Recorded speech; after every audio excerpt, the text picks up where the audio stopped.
안녕하세요. 사연을 부탁해입니다. 오늘의 사연을 소개하겠습니다. 오늘도 장인어른의 불같은 목소리가 들려옵니다. 누가 화장실 불 안 껐어? 라고 말이죠. 우리 장인어른은 구두쇠 중에 구두쇠입니다. 스크루지 영감이 왔다가 울고 갈 정도입니다. 가족들 모두가 고개를 절레절레 흔들고는 하니까요. 장인어른이 갑자기 저를 보며 박서방 자네가 불 안 껐어? 라고 묻고는 눈에 불을 켜고 저를 째려봅니다. 그런 장인어른의 말에 제가 장인어른, 저는 아닐걸요? 저는 이미 훈련되어 있잖아요. 아마도 저는 아닐 거예요. 저는 머리보다 손이 먼저 움직이는걸요? 라고 능청스럽게 말을 했고, 그런 제 말을 듣던 장인어른은 그렇지, 박서방은 아닐 거고 그럼 도대체 누구야? 라고 다시 호통을 쳤고, 김서방 자네인가? 라고 장인어른이 묻습니다. 그 말에 동서가 잔뜩 긴장을 했는데요. 그게 아마도 저인 것 같습니다. 라고 말을 하며 머리를 긁적긁적입니다. 그런 동서를 보며 장인어른이 자네는 다시 경고일세? 알겠나?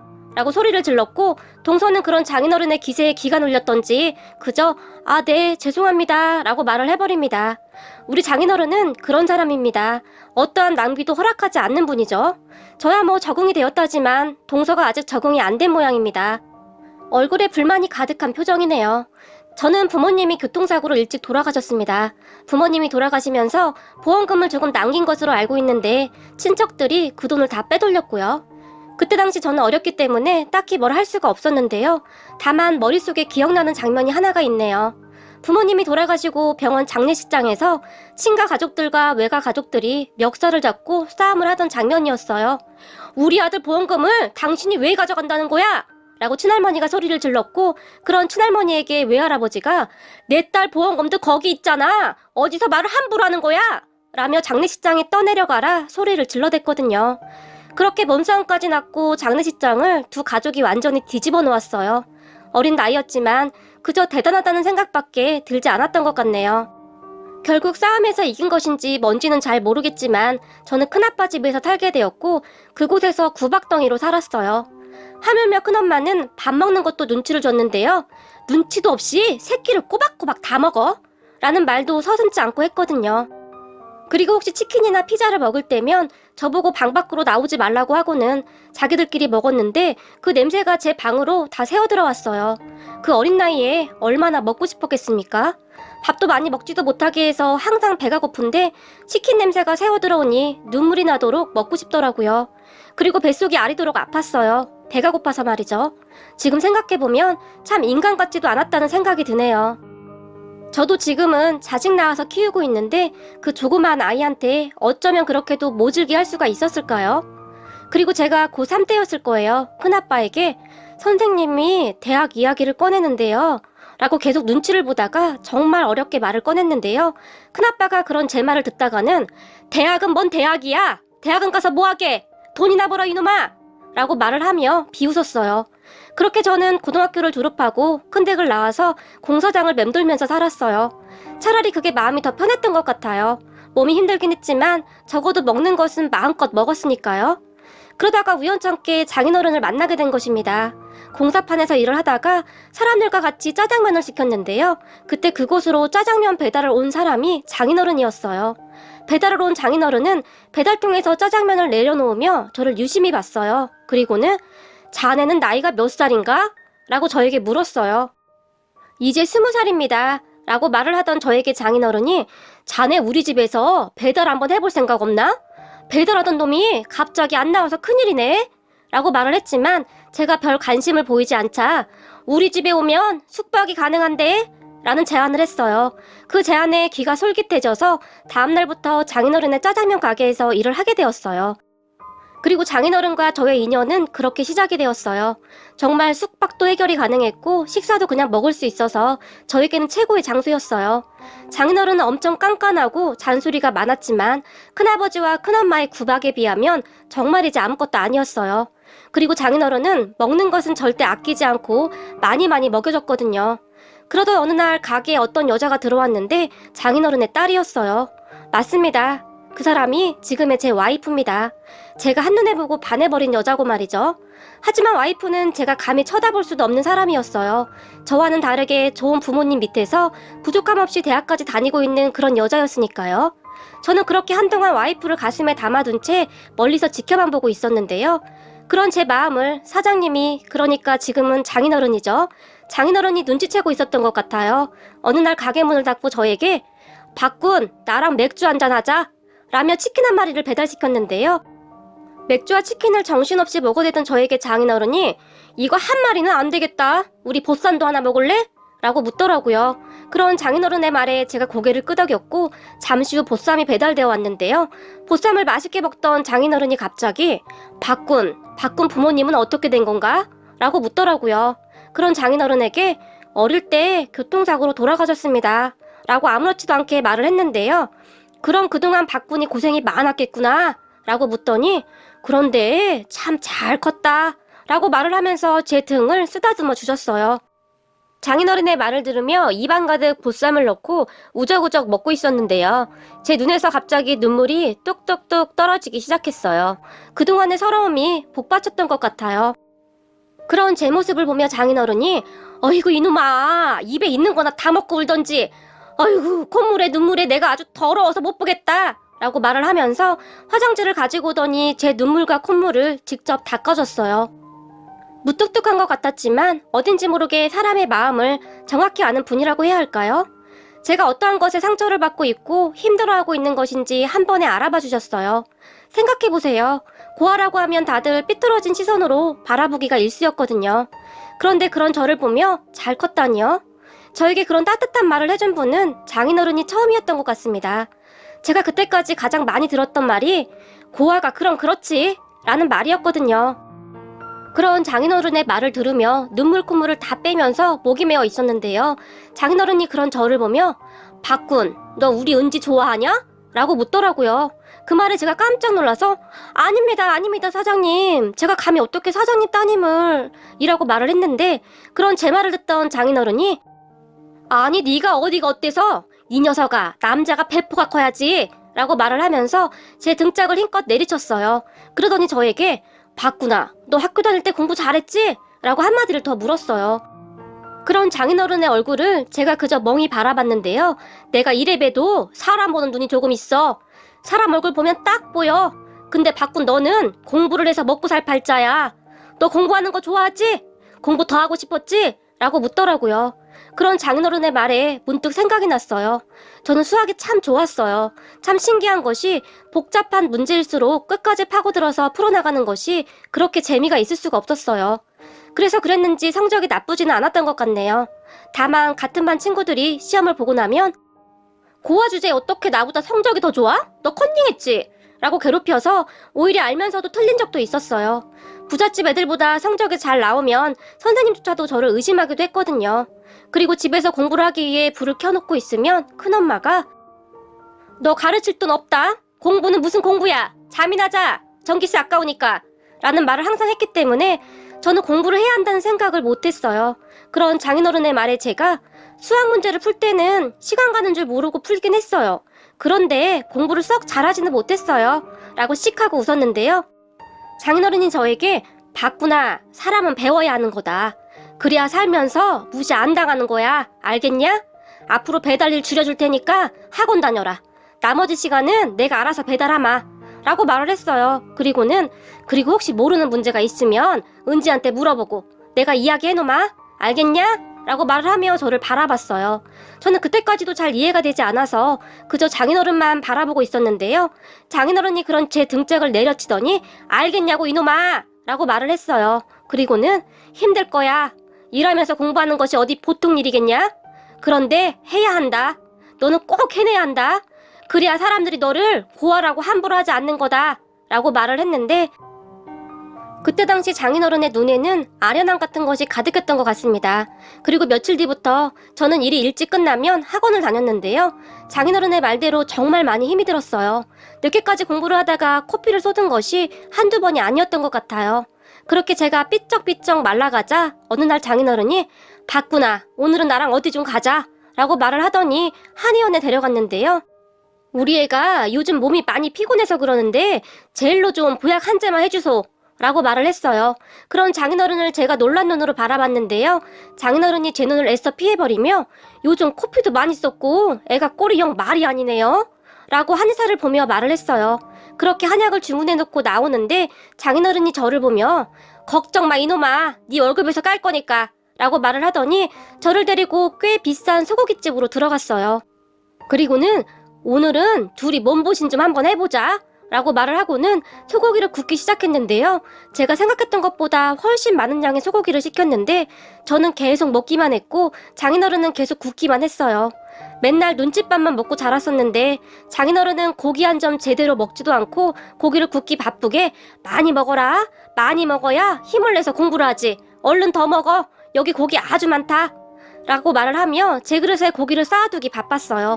세상에 태어나서 처음 느껴보는 사랑이었다고 해야 할까요? 우리 장인어른은 그런 분이었어요. 엄청 잔소리가 심하고 무섭게 말을 했지만 사실은 가슴이 참 따뜻한 그런 분이었어요. 저는 그렇게 꽤 괜찮은 대학에 합격을 했고 공부를 하면서도 열심히 짜장면 배달도 해서 돈도 벌었는데요. 하지만 다들 아시다시피 등록금이 한두 푼 하는 것도 아니고 저 혼자 힘으로는 부족한 부분이 있었는데요. 그런 부족한 부분은 장인어른이 아낌없이 도와줬어요. 평소에는 그토록 짠돌이인 장인어른이었지만 어렵게 말을 꺼낸 저에게 항상 한치의 망설임도 없이 도움을 주셨어요. 그리고는 항상 어떻게든 성공해라, 알겠냐? 너는 큰 물에서 놀놈이야 이놈아. 내가 얼굴을 딱 보면 알아. 한눈에 알아봤어 라고 큰 소리로 말을 해주었어요. 장인어른의 그 한마디 한마디는 저에게 뭐라 설명할 수도 없는 큰 힘이 되어주었고 그동안 자존감이 많이 낮았던 제가 점점 변해갔어요. 그렇게 저는 대학에 가서도 이를 악물고 공부를 했어요. 왜냐하면 저는 크게 될 사람이라고 했거든요. 그 한마디를 굳게 믿고는 정말 죽어라 열심히 했던 것 같아요. 그러다 어느 날 군입대를 하게 되었는데 군입대를 하고 나서도 장인어른은 면회를 자주 와줬어요. 아무도 찾아올 사람이 없다는 것을 알고 있었기에 시간이 날 때마다 찾아와 주려고 노력을 했었던 것 같아요. 그 마음을 제가 어찌 모르겠습니까? 그리고 우리 와이프를 꼭 데리고 왔는데요. 제가 대학에 가고 완전히 다른 모습으로 변하자 와이프와도 조금씩 가까워져 가고 있었거든요. 단 한 번도 느껴보지 못했던 그런 행복한 생활이었어요. 그렇게 저는 대학을 졸업한 후에 정말 괜찮은 회사에 취직을 하게 되었고 장인어른이 해냈구나, 해냈어, 거봐 이놈아, 내가 뭐라고 했냐? 내가 너를 한눈에 알아봤다 이놈아 라며 눈물까지 글썽이며 정말 좋아하셨어요. 장모님도 정말 축하해 주셨는데 우리 은지는 좋겠네 라고 놀리기도 했고요. 그런 장모님의 말에 와이프의 얼굴이 빨갛게 변했는데요. 와이프와 저는 장인 장모님 두 분의 허락을 받고 결혼을 전제로 교제 중이었거든요. 제가 회사에 입사를 하고 얼마 후 와이프와 저는 결혼까지 하게 되었고 처갓집에서 장인 장모님을 모시고 같이 살았어요. 부모정이 그리워서 저는 그냥 다 좋았거든요. 제가 우리 장인 장모님을 정말 좋아하고 존경하는 이유가 그뿐만이 아니었는데요. 처제 상견례 도중 동서 부모님이 장인 장모님을 보며 말씀 많이 들었습니다. 고아인 큰 사이를 직접 다 가르쳤다면서요? 대단하세요 라고 말을 했는데요. 어찌 보면 별 뜻이 없어 보일 수도 있었고 또 어찌 보면 약간의 기선제압 같은 것이었다고 해야 할까요? 우리 아들은 멀쩡한 집안에서 잘 자란 그런 사람입니다.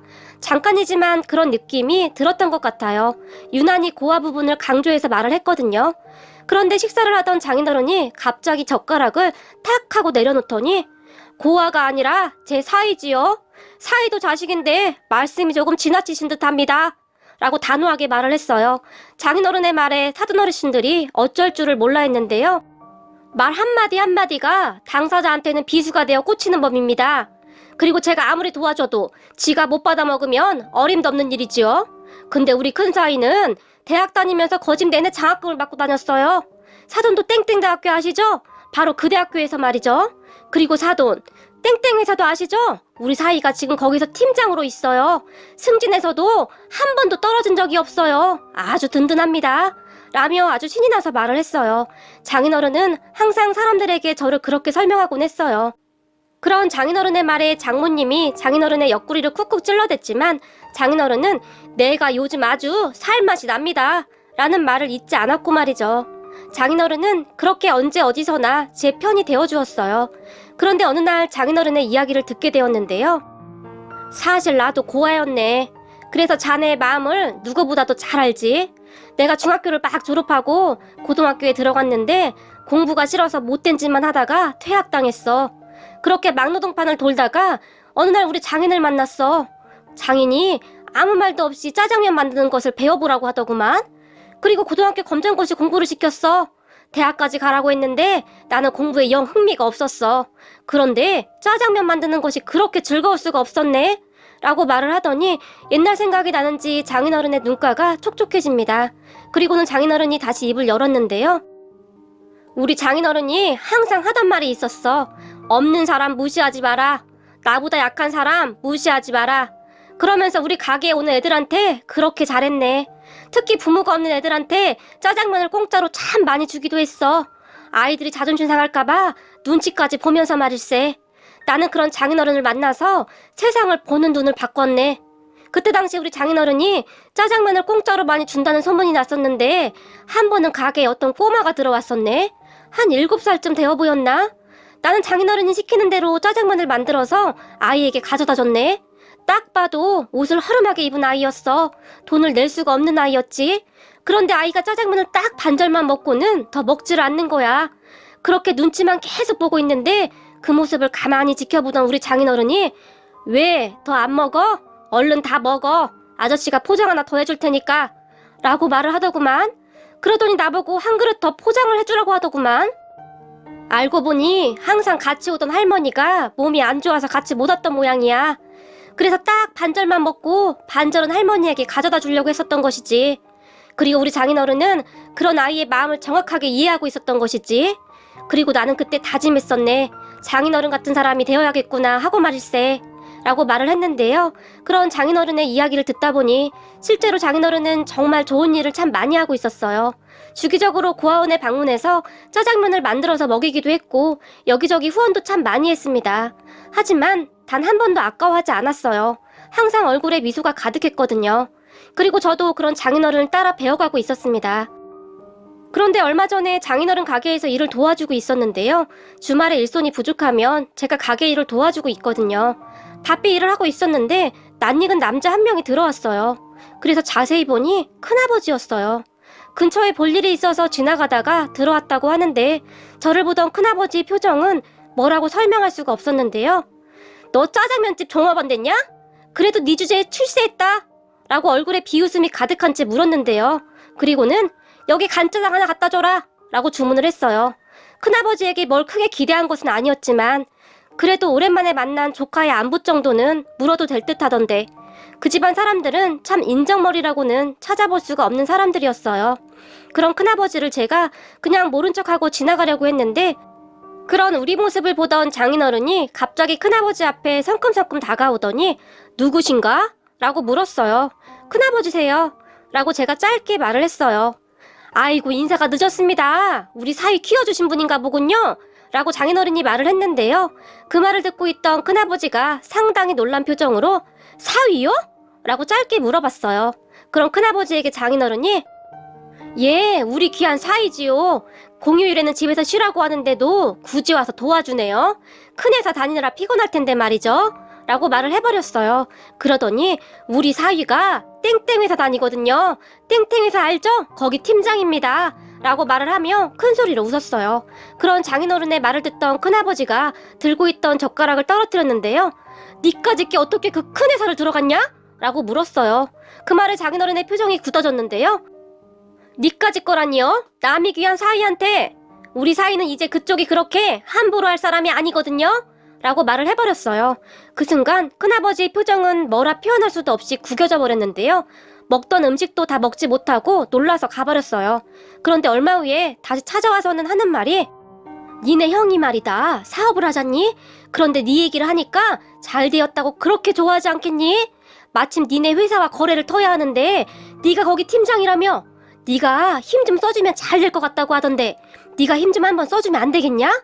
라고 능글능글 맞게 웃으며 말을 했어요. 저는 그런 큰아버지를 보며 그럼 이미 거래하는 업체를 내보내라는 말인가요? 그럴 순 없죠. 지금 거래하는 업체가 일을 못하는 것도 아니고 그 업체도 생계가 걸린 문제인데 라고 딱 잘라서 말을 했는데요. 큰아버지가 갑자기 제 손을 덥석 잡더니 그러지 말고 좀 부탁하마. 우리 전 재산 거기다 다 투자했는데 지금 많이 힘이 들어서 그런다.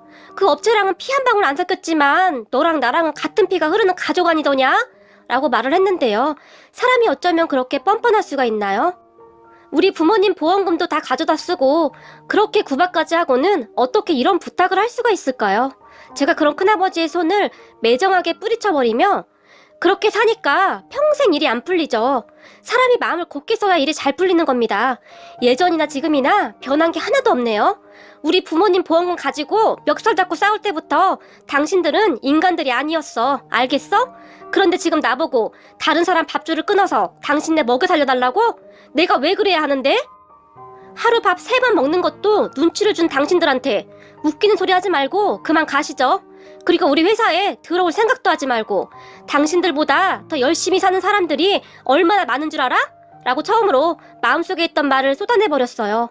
하지만 그런 제 말을 듣던 큰아버지가 이런 싸가지 없는 놈이 내가 다 키워줬더니 뭐가 어쩌고 어째? 라며 제 뺨을 때렸어요.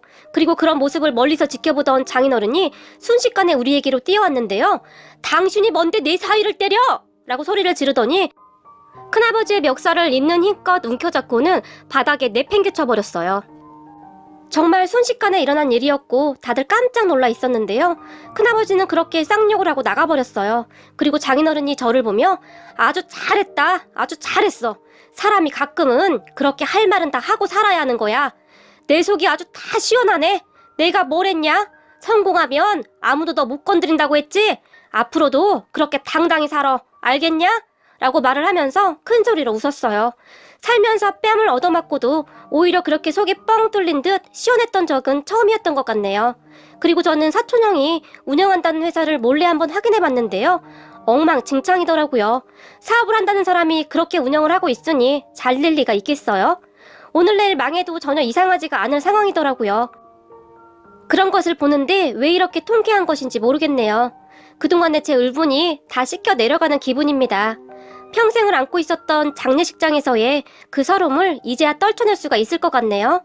그리고 우리 장인어른은 오늘도 잔소리를 시작합니다. 그런 장인어른의 잔소리가 오히려 정겹게 느껴지면서 눈물이 날 정도입니다. 장인 장모님, 오래오래 건강하세요. 이 사이가 해드릴 수 있는 것은 다 해드릴 거니까요. 항상 너무너무 감사드려요. 우리 아버님, 어머님. 오늘의 사연은 여기까지였습니다. 즐겁게 보셨다면 구독, 좋아요 부탁드립니다. 고맙습니다.